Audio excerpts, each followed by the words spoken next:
In this problem, we're going to be working with a rectangle. I see right away that it's starting to talk about the width of a rectangle. So really, before I go any farther, I'm going to draw a rectangle because I think I'm going to need that. So here we go. I've got a rectangle. And it is first talking about the width.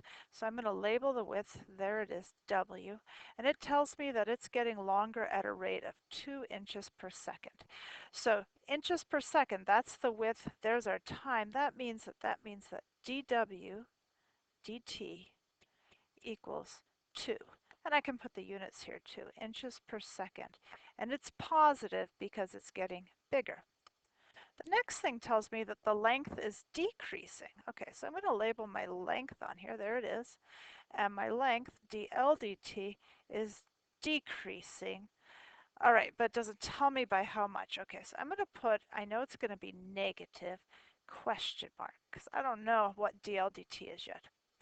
The next thing it tells me is that it stays a rectangle, so my width is getting bigger, my length is getting shorter, but the rectangle always has an area of 50. So I'm going to write that right in this box here.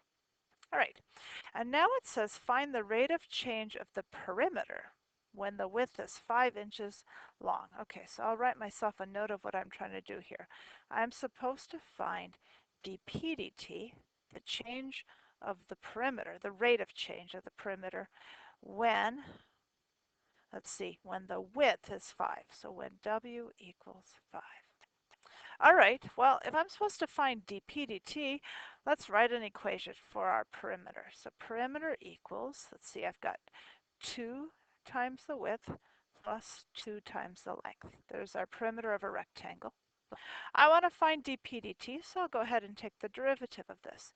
Everything with respect to t. So I've got dp dt equals 2 dw dt plus 2 dl dt.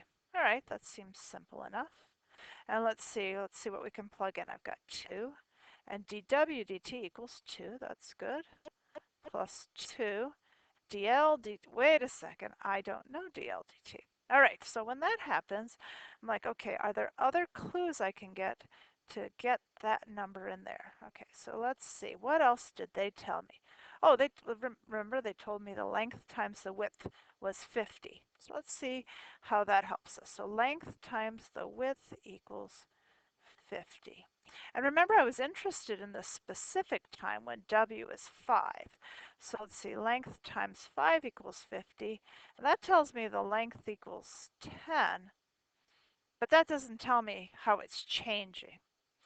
All right, so if I want dl dt, I need a derivative of that. Hey, let's take a look at this. Let's try taking the derivative here. So let's go back to L times W equals 50.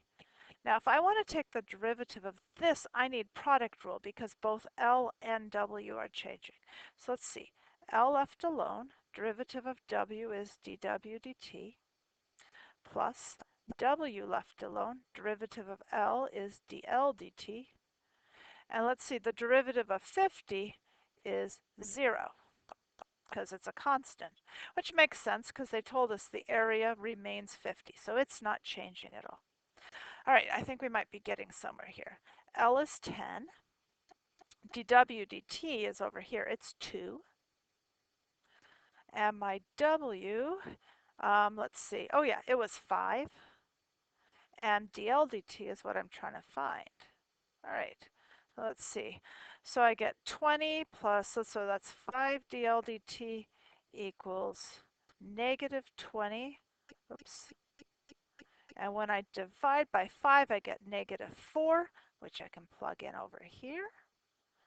And now I can solve this. So I get 4 minus 8 equals negative 4. So dp dt equals negative 4, which means my perimeter is decreasing